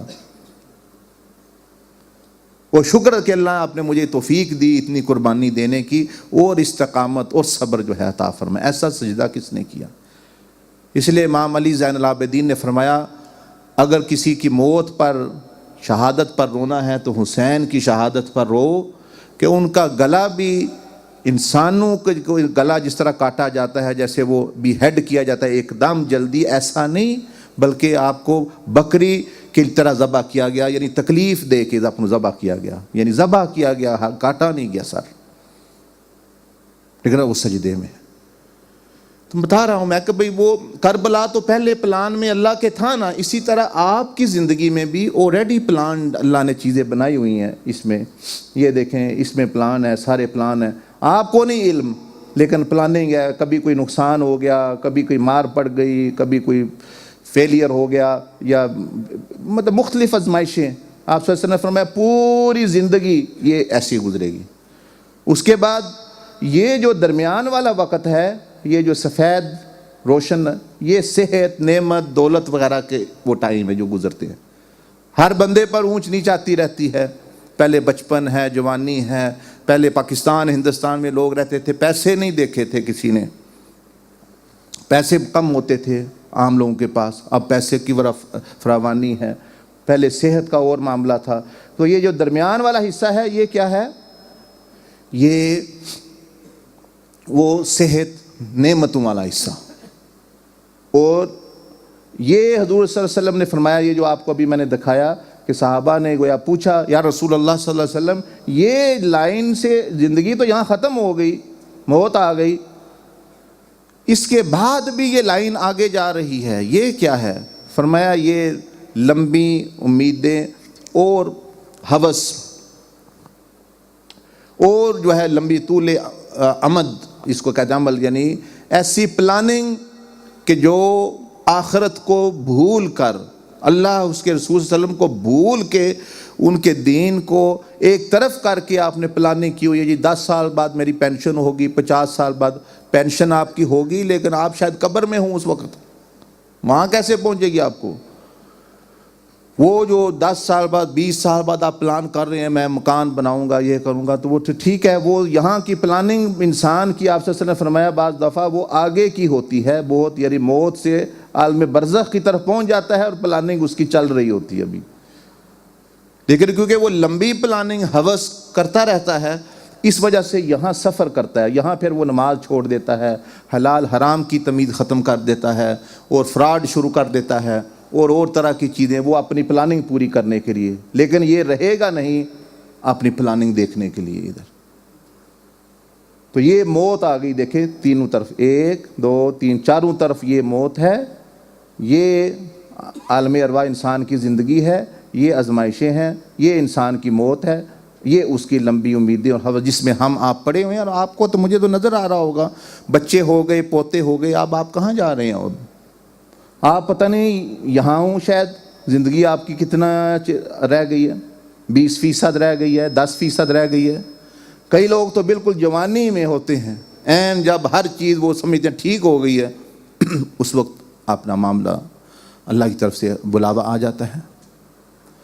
تو یہ رسول اللہ صلی اللہ علیہ وسلم کی سے مبارک ڈایاگرام جو آپ صلی اللہ علیہ وسلم نے صحرا میں یا مٹی پر بنا کے صحابہ کرام کو سمجھایا, امام بخاری نے اس کو نقل کیا کہ آپ علیہ السلام نے اس طرح سے حقیقت سمجھائی. تو اس میں آزمائشیں آنی ہیں. تو اب واپس جو ہے, اچھا اس کی سبق اور عبرتیں, اس میں بہت سبق عبرتیں ہیں اس کی ڈایاگرام میں. پہلی تو یہ ابھی موت سے نجات ناممکن ہے. وہ دیکھیں موت سے نجات ناممکن, آپ نہیں چھوٹ سکتے. کون سا ڈاکٹر ہے, کتنے ٹرانسپلانٹ آپ کرائیں گے, کون سے جو ہے وہ آپ کے ہیلتھ انشورنس کرائیں گے جو آپ کو موت سے بچائے گی. کوئی ہے جو موت مطلب ہے موت کا تو کوئی گارنٹی نہیں لیتا بھائی موت نہیں آئے گی آپ کو. پھر یہ زندگی محدود وقت کے لیے, یہ ایک سبق ہے اس ڈایاگرام سے, بھائی تھوڑی مدت کے لیے, ہمیشہ کے لیے نہیں. تیسری یہ کہ مختلف مشکلات اور آزمائشوں کا سامنا آنا لازمی ہے, آپ ان سے جان نہیں چھڑا سکتے. آپ جتنے بندے بیٹھے ہوئے ہیں وہ کسی نہ کسی آزمائش میں, کسی نہ کسی مصیبت میں کوئی نہ کوئی اسٹرگل کر رہے ہوں گے, کیونکہ اللہ نے پلان ہی ایسا کیا ہوا ہے. اور کئی دفعہ وہ جو آزمائش آتی ہے وہ نعمت کی شکل میں آتی ہے. مثلا اللہ نے مال زیادہ دے دیا, آپ کے لیے وہ آزمائش ہو گیا. صحت دے دی, آپ کے لیے وہ آزمائش ہو گئی. ضروری نہیں ہے کہ مصیبت کی شکل میں ہی آزمائش ہوتی ہے, بلکہ مصیبتوں کی شکل میں جو آزمائشیں آتی ہیں وہ بندے اللہ کی طرف رجوع کرتے ہیں. اور جب نعمت میں آزمائش آتی ہے, خوشی میں, وہ اللہ کو بھول جاتے ہیں زیادہ تر. آپ دیکھیں نا, شادی کے جو موقع آتا ہے کہتے ہیں ابھی ناچو کودو جو بھی کرنا ہے, مطلب یعنی بنگڑا وغیرہ ڈالنا ہے ڈالو, اب خوشی کا موقع ہے. اب خوشی اللہ نے دی ہوئی لیکن آزمائش ہے, لیکن وہ بھول گئے اللہ کو. لیکن جب موت آتی ہے تو پھر وہ کہتے ہیں دعا کرو جی, سال ثواب کرو جی, اللہ اس کی مغفرت کرے, اور سارا چیزیں گانا بجانا بند کر کے اپنا بیٹھے ہوتے ہیں. تو نعمت والی آزمائش یہ زیادہ مشکل ہے, اس پہ پورا اترنا. مصیبت والی میں آسان ہے, گناہ گار فاسق فاجر بھی اللہ کی طرف رجوع, مسجد کی طرف رجوع کرتا ہے. اس کے بعد ایک یہ سبق ملا ہمیں کہ دنیا کے لیے اتنی محنت کرو جتنا عرصہ اس دنیا میں رہنا ہے. وہ آپ نے دیکھ لیا کتنا عرصہ ہے, وہ اتنا لمبا عرصہ نہیں ہے. اور آخرت کے لیے پانچواں سبق یہ کہ اتنی محنت کرو جتنا وقت آخرت میں گزارنا ہے. یہ تو کوئی مطلب یعنی راکٹ سائنس نہیں ہے یہ سمجھنا کوئی دنیا میں کتنا وقت رہنا, آخرت میں کتنا وقت رہنا, ہر بندے کو پتہ ہے. اور اسی طرح جو ہے اور بھی اسباب. اب یہ بتایا گیا کہ مشکلات تو آئیں گی آپ کو, پریشانیاں, میں نہیں کہتا آپ کو نہیں آ رہی, آئیں گی. اس کے لیے کرنا کیا چاہیے؟ حضور صلی اللہ علیہ وسلم نے کیا فرمایا؟ بھائی پریشانی مصیبت آ جائے تو کیا کرنا ہے آپ نے؟ جا کے ستاروں کو مدد پکارو, ستاروں کو کہو بھئی اے مریخ تم آ جاؤ, اے پلوٹو تم آ جاؤ, اے مطلب فلانا ستارے تم میری مدد کرو. کیا تعلق؟ اور یہ جو نا دھوکہ, یعنی جو ڈیٹ آف برتھ بھی بتا رہے ہیں وہ بھی اللہ کے ہاں گنی نہیں جاتی. مطلب یہ اچھا جی ستارے نجومی کیا کر رہے ہیں, اچھا بتائیں جی کیا, اچھا اپنی ماں کا نام بتائیں, اچھا دوسرا کیا ڈیٹ آف برتھ. اب ڈیٹ آف بتا رہا ہے جی 25 اپریل 1960. اللہ کے ہاں تو وہ ڈیٹ آف برتھ ہے ہی نہیں, ایگزسٹ ہی نہیں کرتی ہے, وہ تو عیسائیوں کا سال ہے, اس کے مطابق آپ بتا رہے ہیں. ستاروں کو خاک خبر کہ بھئی آپ سال کون سا چل رہا ہے, عیسائیوں کا سال چل رہا ہے یا وہ کس حساب سے ستارے چل رہے ہیں, اسلامی حساب سے چل رہے ہیں, یہودیوں کے حساب کے چل رہے ہیں. میرا ہی دھوکہ اور بے وقوفی. ہمارے لوگ فون کر کے 2-2 پاؤنڈ 4-4 پاؤنڈ بھی مالی مشکلات ہے, وہ حل کیا ہوگی؟ 50 پاؤنڈ بل آ جائے اور مائنس میں چلے جائیں آپ. جو تھوڑے بہت تھے وہ بھی جاتے رہے, پھر ہوتے رہیں گے. یہ لوگ تو خود مطلب یعنی پریشانیوں میں اور ان کی نجات تلاش میں ہیں.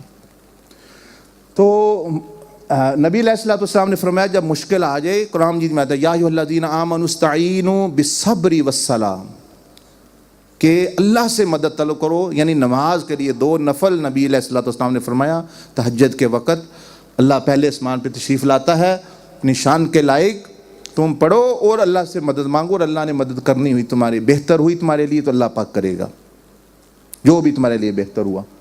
دوسرا ہے کہ صبر کرنا۔ صبر کا مطلب یہ ہوتا ہے کہ پریشانی میں آ کے نماز نہ بھول جاؤ۔ اچھا بھائی جان، آج کل آپ نماز میں نہیں نظر آ رہے ہیں، یار کیا بتائیں پریشانی آئی ہوئی ہے۔ اچھا ابھی تو زیادہ نماز پڑھنی چاہیے تھی، یہ جی پریشانی ہے، وہ پریشانی آئی ہے، وہ نماز آپ کی چلی گئی۔ کھانا تو آپ نے چھوڑا نہیں ہے، وہ تو آپ وہی کھا رہے، یہ نہیں کہا جی کھانا چھوڑ دیا ہے، میں نے ٹوائلٹ جانا چھوڑ دیا ہے، پریشانی آئی ہے، وہی جا رہے ہیں آپ، کھانا بھی کھا رہے ہیں، اب نماز ہی چھوڑنی تھی، اللہ کی اطاعت ہی چھوڑنی تھی۔ یہ تو پھر آپ کے ساتھ دھوکہ کر رہا ہے شیطان۔ تو صبر کا مطلب ہوتا ہے کہ اپنے آپ کو کنٹرول روکے رکھنا کہ میں اس پریشر کے اندر دین نہ مجھ سے چھوٹ جائے، یا اس پریشر کے اندر میں اللہ کی نافرمانی نہ کر جاؤں کہیں۔ یہ ہوتا ہے صبر کا معنی ہے روکنا اپنے آپ کو اللہ کی نافرمانی سے وہ اطاعت پر ڈٹ جانے کے لیے۔ اور کیا، اپنی استطاعت کے مطابق کوشش شروع کر دو پریشانی کی حل کی، یعنی اللہ سے دعا، اللہ کی نافرمانی نہ کرو، اور ظاہری طور پر جو آپ کے پاس اسباب ہیں مشورہ کرو دوسروں سے، اور مطلب ہے اپنے ہاتھ پاؤں مارو جو بھی اپنا مارنا چاہتے ہو، اور نتیجہ لیکن اللہ پر چھوڑ دو، نتیجے پر راضی رہو۔ یہ ہے دنیا کی مشکلات کا درست رد عمل، نتیجہ اللہ کے حوالے کر دو، اللہ پاک تیری رضا میں میں راضی۔ امام حسین نے کیا، اس سے بڑی کوئی مصیبت ہے کہ عورتیں بیوہ ہو گئیں، بچے ذبح ہو گئے، زمینیں جائیدادیں وہ ضبط کر لی یزید لعنتی نے، اور مطلب ایسے ایسے چاند، ایسے ایسے سورج، ایک ایک ہستی جس کے مطلب پاؤں کا ذرہ جو ہے وہ اس دنیا و مافیہا سے افضل ہے، وہ ہستیاں بھوکی پیاسی پریشانی ہے، لیکن نتیجے پر امام حسین راضی تھے اللہ کی رضا میں۔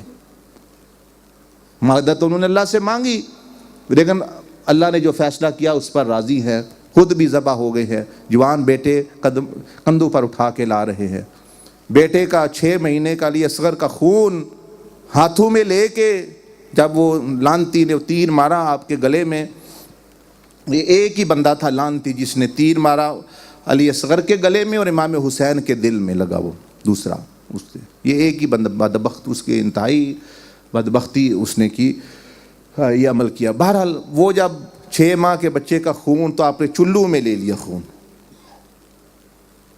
چلو میں یعنی اپنے ہاتھوں میں لے لیا، خون اس کا بہہ رہا تھا، ہاتھ بھر گئے اور آسمان کی طرف ایسے پھینکا، فرمایا اگر اللہ تو نے مدد نہ ہماری کرنے کا فیصلہ فرمایا تو ہم تیری رضا میں راضی ہیں، خوش ہیں، یہ خون دے کے بھی ہم خوش ہیں۔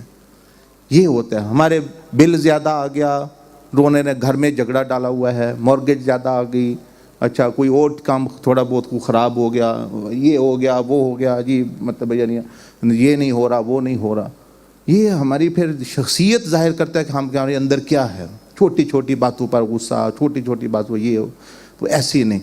تو یہ 4 چیزیں دنیا کی مشکلات کو درست رد عمل، کہ اللہ سے مدد مانگو، 2 نفل پڑھو اللہ سے، یہ اللہ کا ٹیلی فون ہے، رابطہ ہوتا ہے اس سے اللہ سے، اور پھر دعا مانگو، نبی علیہ السلام کے وسیلے سے دعا مانگو، اہل بیت و صحابہ اولیاء اللہ کے وسیلے سے دعا مانگو، اللہ کے ناموں کے وسیلے سے دعا مانگو، صبر کرو یعنی نافرمانی نہ کرو، اپنی استطاعت کے مطابق کوشش بھی کرو اس کو دور کرنے کے لیے، دوائی بھی لو، سارا محنت بھی کرو، لیکن نتیجے پر راضی رہو کہ اللہ جو نتیجہ تجھے گا میں اس پہ راضی ہوں۔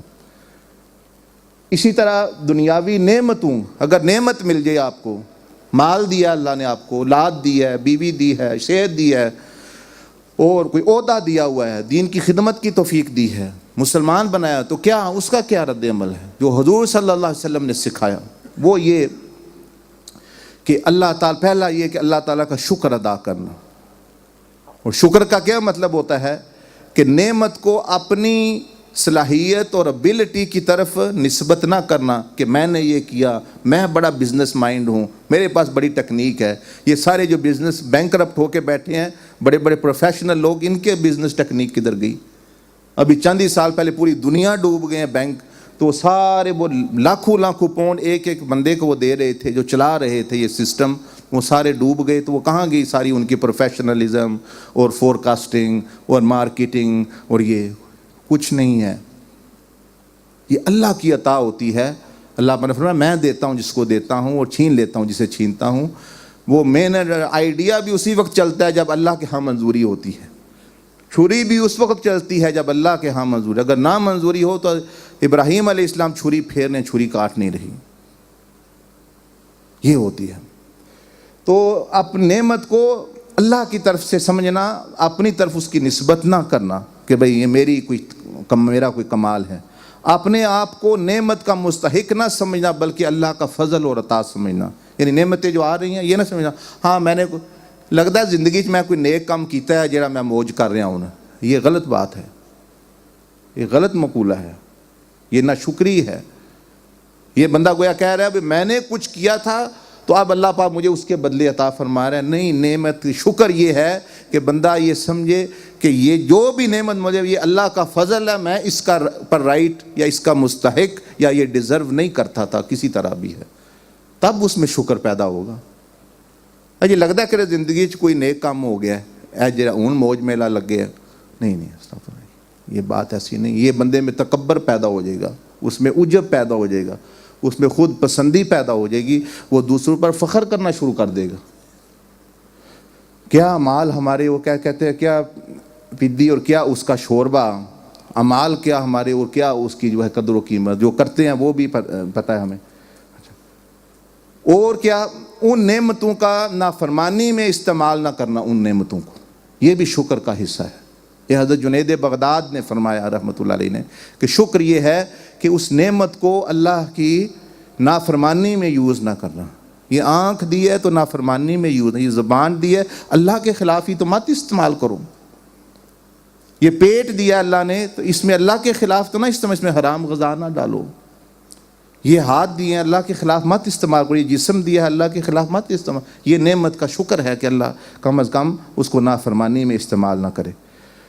اور نمبر 5، ان نعمتوں کو اللہ تعالیٰ کی فرما برداری اور دین کو پھیلانے کے لیے خرچ کرنا، اور یعنی پھیلانے میں خرچ کرنا، اور ان نعمتوں میں مخلوق خدا کو بھی شریک کرنا، فائدہ پہنچانا۔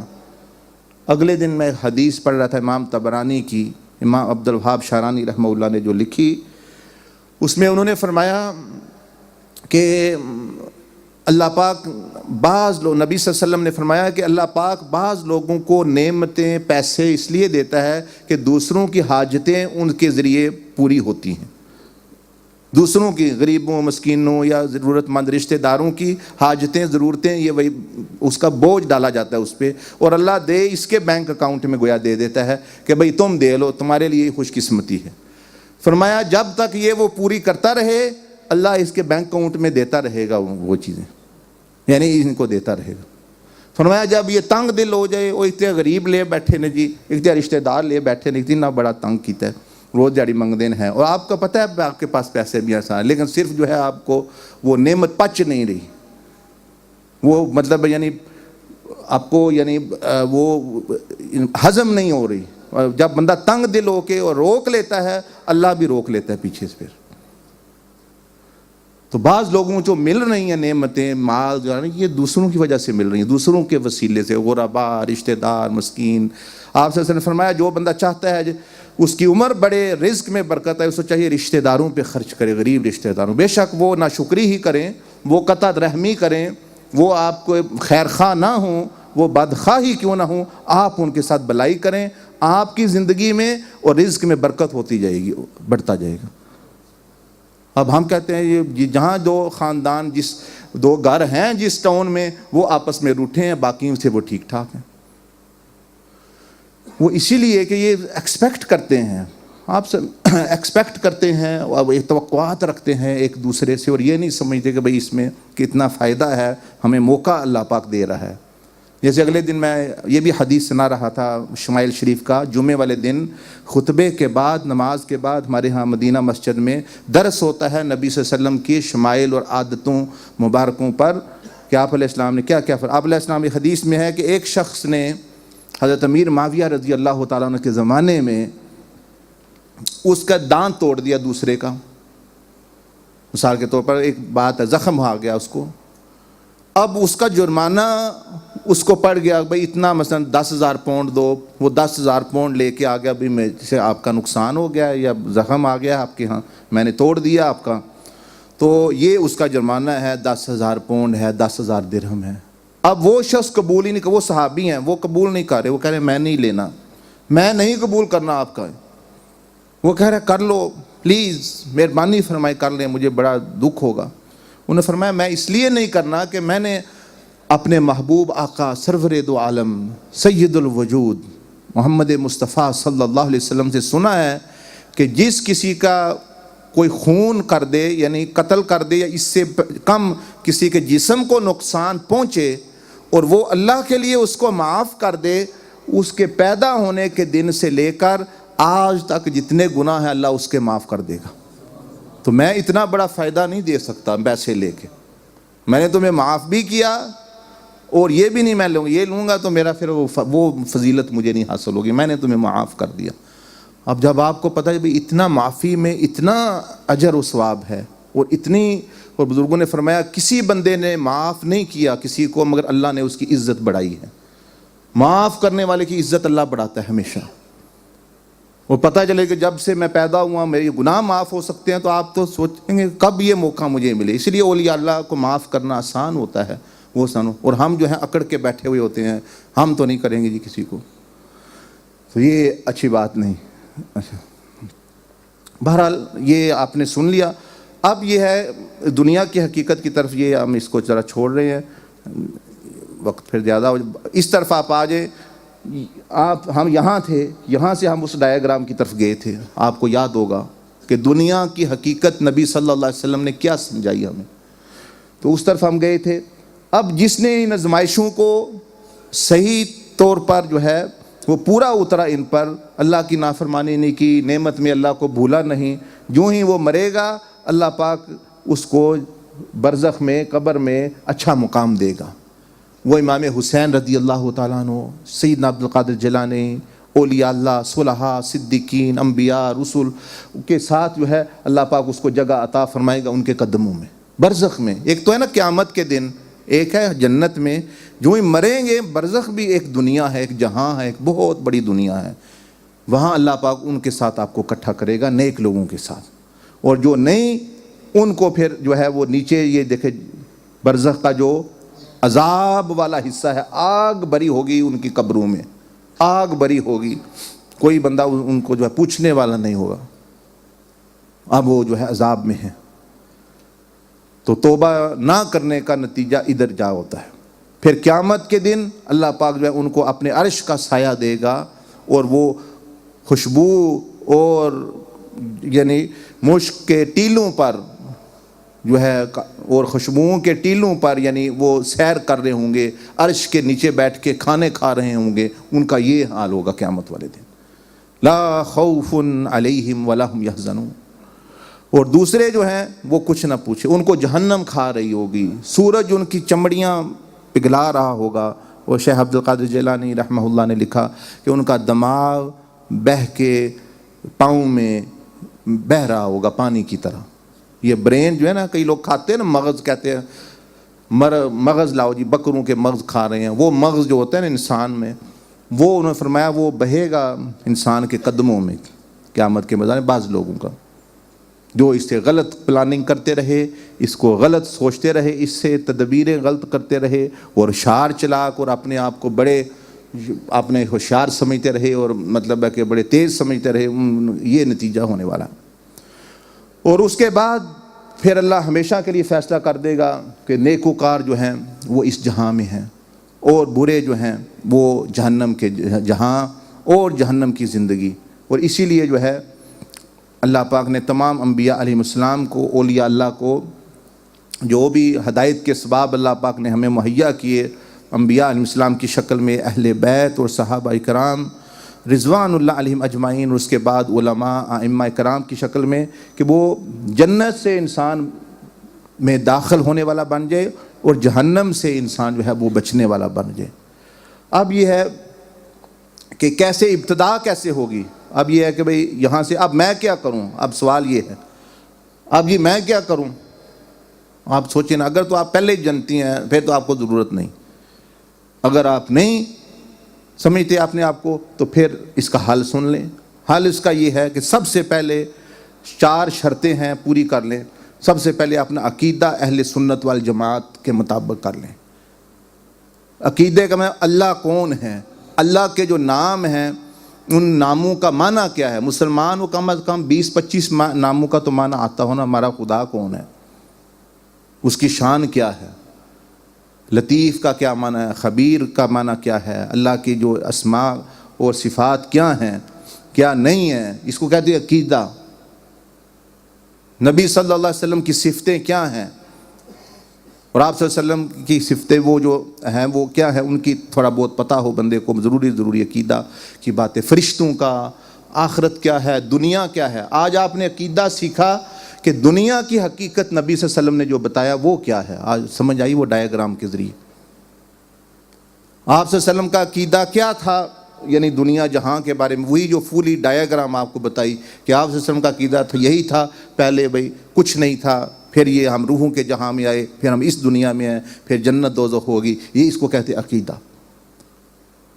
عقیدہ اس کو کہتے ہیں اللہ کے ساتھ شرک نہ کرنا, کسی نبی کی گستاخی نہ کرنا, حضور صلی اللہ علیہ وسلم کو سب سے آخری اور سب سے اعلیٰ و افضل انبیاء علیہ السلام سے سمجھنا, اور تمام صحابہ کا, اہل بیت کا ادب کرنا, اولیاء اللہ کا ادب کرنا, ائمہ فقہ کا ادب کرنا.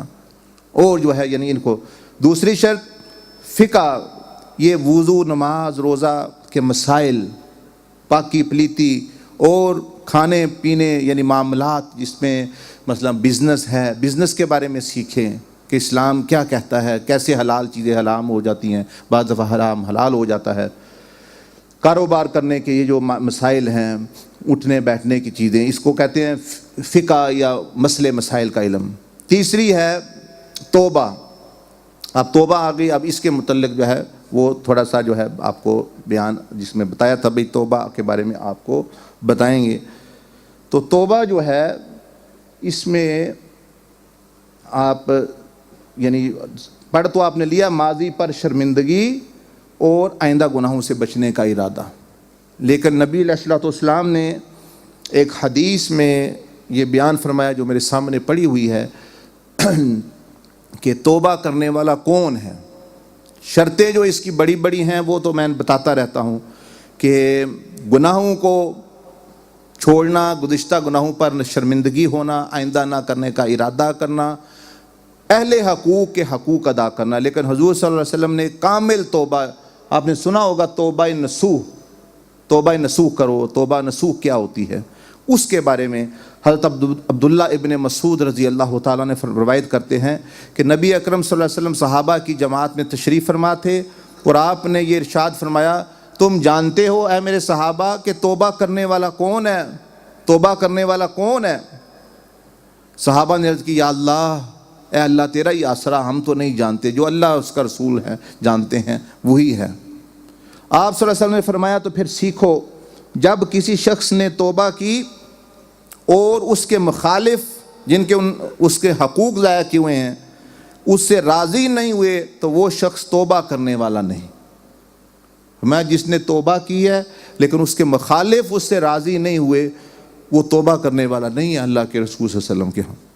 اس کا معنی علماء کرام فرماتے ہیں یہ ہے کہ جن سے لڑائی جھگڑا ہوا تھا ان کو راضی کرنے کی صورت یہ ہے کہ ان کا چھینا ہوا مال واپس کرے اگر کسی کا دینا ہے, اگر کسی کے ساتھ خیانت بددیانتی کی ہے اس سے معافی طلب کرے, کسی کی غیبت کی ہے تو معافی طلب کرے, کسی کی آبرو ریزی کی ہے, کسی کی چغلی کی ہے ان سے معافی مانگے.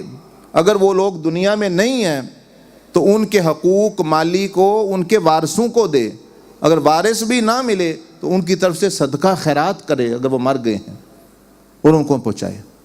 یہ معنی ہوتا ہے کہ مخالف کو راضی کرنا. اب یہ نہیں ہے جی میں تو معافی مانگا یا اگلا نہیں کرتا, وہ جانے تو اللہ جانے. یہ معافی کوئی گونگلو کی مٹی تو نہیں ہے کہ آپ کہے معافی جو ہے یہ لینے کا طریقہ, صحیح طریقہ اختیار کرے. صحابہ نے پوچھا یا رسول اللہ صلی اللہ علیہ وسلم اگر کوئی بندہ معافی نہ کرے تو پھر؟ فرمایا اس کے پاؤں پڑو, اس کی منتیں کرو. اکڑ کے معافی نہیں مانگی جاتی ہے. معافی تو آج دی ہے جی, یہ میں معافی منگانا یا کر دے ٹھیک ہے, نہیں تو تیری مرضی, یہ تو کوئی معافی نہیں ہے. پہلے تو وہ جس کو معافی لانا ہے 10 بندے چاہیے اس کو گھسیٹنے کے لیے, آؤ تمہیں معافی لینے جا رہے ہیں. وہ جیسے کوئی بیل ہوتا ہے یا کوئی جانور ہوتا ہے, وہ بھائی مر رہا ہوتا ہے, میں نہیں جانا میں نہیں جانا, دو بندے چل کوئی نہیں مرتا, یہ نہیں ہوتا وہ نہیں.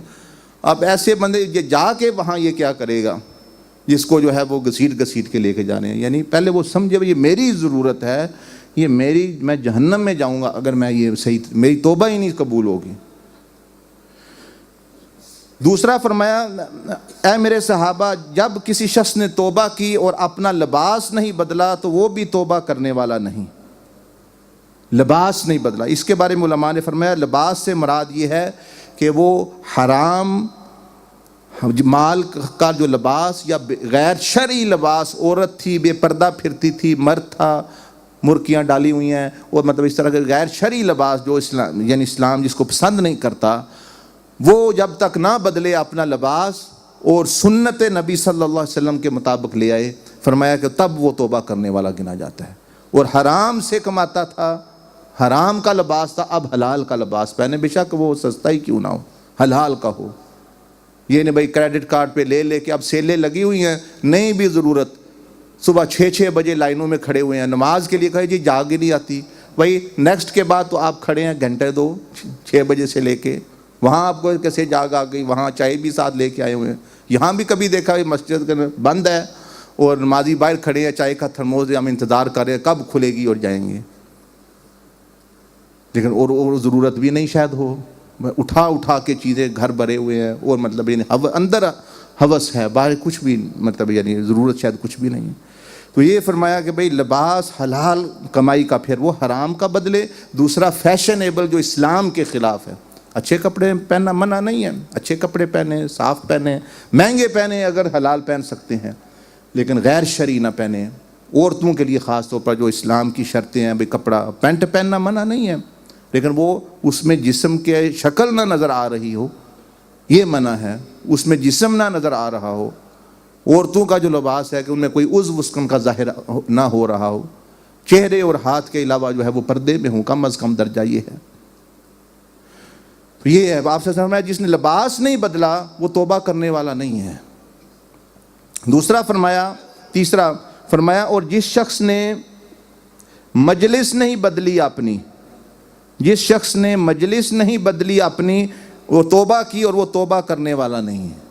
مجلس بدلنے کا کیا مطلب؟ مجلس بدلنے کا مطلب ہے کہ جو پہلے جس جگہ کی وہ عیاشی اور دوستوں کے پاس اور لہو و لعب اور کسینوں اور پبوں اور کلبوں یا ویسے گپے مارنے کے لیے, تاش کھیلنے کے لیے حقہ پی رہے ہیں, اور غیبت اور چغلی یعنی اور بدعتیوں کی مجلس, جاہلوں کی مجلس اور جو ہے گناہ گاروں کی مجلس میں بیٹھنا چھوڑ دے, اور علماء, فقراء, صلحاء, اہل ذکر اور فکر کی مجلس اپنا لے, اور ان سے لیک سلیک رکھے, اور اپنی استطاعت کے مطابق ان کی خدمت کرے, ان کے دل میں اپنا مقام پیدا کرے. فرمایا یہ شخص ہے توبہ کرنے والا. یہ 3 چیزیں ہو گئی نا. پہلے تو فرمایا مخالف کو راضی کرو, ان کے حقوق ادا کرو واپس. وہ آپ کی جان کو رو رہے ہیں, آپ یہاں سجدے میں رو رہے ہیں, کیا فائدہ اس کا؟ وہ جس کے 5000 پاؤنڈ کھائے ہوئے ہیں, جس کو جو غیبت کی ہے, وہ جس کا جو ہے وہ آپ کی جان کو رو رہے ہیں, آپ یہاں سجدے میں روتے رہے, آپ کی توبہ اس طرح قبول نہیں ہوگی. پہلے اہل حقوق کو جو ہے وہ اپنا راضی کرنا جو ہے وہ ضروری ہے. اور اس کے بعد جو ہے مجلس بدلنا, لباس بدلنا. اور بات پھر آپ علیہ السلام نے یہ فرمائی کہ جب کسی شخص نے توبہ کی اور اپنی زینت کو نہیں بدلا اور اخراجات کو نہیں بدلا, وہ بھی توبہ کرنے والا نہیں ہے. زینت اور اخراجات کو بدلنے کی یہ ہے کہ حرام آمدن ترک کر دے. اب حرام آمدن, اخراجات جو فضول خرچی کرتا تھا وہ چھوڑ دے. جو یاشی اور لکشریس چیزیں, ابھی جی میرے پاس یہ بھی ہو, یہ بھی ہو, 5000 پاؤنڈ کا بھی صوفہ مل جاتا ہے, 1000 پاؤنڈ کا بھی مل جاتا ہے, 500 کا بھی ٹی وی مل جاتا ہے, 5000 کا. اگر نہیں گنجائش تو سود پر لے کے مطلب ہے اب وہ خوشی کیسے دے گا؟ بہت سارے گھر ہیں, اچھا کارپیٹ ہے, اچھے گھر ہیں, بڑے بڑے مہنگے ٹی وی ہیں اور بڑے بڑے مہنگے ڈیکوریشن پیس ہیں, لیکن وہ سارے سود پر اور حرام آمدنی سے ہے. گھر میں نحوست ہے, میاں بیوی سے ناراض ہے, بچے اولاد سے ناراض ہیں, اور مطلب ہے یعنی کوئی سکون اطمینان نہیں. وہ چیزیں کہاں سکون اطمینان دے گی آپ کو؟ کیونکہ میں تو نحوست ہے, وہ تو سود سے آئی ہوئی ہیں. سود لعنتی چیز ہے. وہ حرام چیز. یہ آپ صلی اللہ علیہ وسلم فرما رہے ہیں کہ وہ اخراجات بدلے اور مشکوک اور مشتبہ اپنا جو ہے اپنے کسب حلال کو اپنا شعار کرے, فضول خرچی نہ کرے, اور جو ہے اپنی زینت جو فیشن یا جو ایکسٹرا ڈیکوریشن چیزیں جو نہیں ضرورت ان میں نہ پڑے. فیشن کسی کے پیچھے ہی چلنا ہے نا بھائی, دنیا کیا کر رہی ہے, ان کے گھر میں کیا ہے, کسی کے پیچھے ہی بندہ چلتا ہے. تو آپ صلی اللہ علیہ وسلم کے پیچھے چلنا شروع کر دیں, ان کے گھر میں کیا تھا اس طرح چلنا شروع کر دیں. بڑی مبارک چیز ہے. ان کا بھی ایک طریقہ تھا, ان کا بھی اپنا سٹائل تھا.